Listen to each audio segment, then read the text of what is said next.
云南高大白吃起来。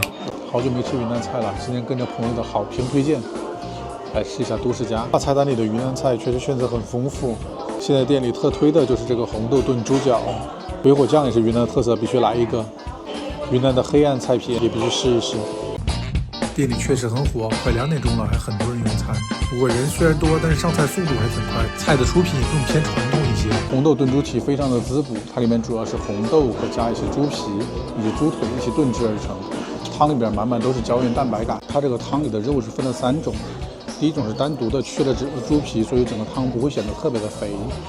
第二种下面是猪蹄比较细的部分，几乎没有油脂，而且它没有煮得特别软烂，口感是保持了的。第三就是有这种单独的云腿在这汤里面增鲜，所以整个汤不仅不油腻，而且特别的鲜。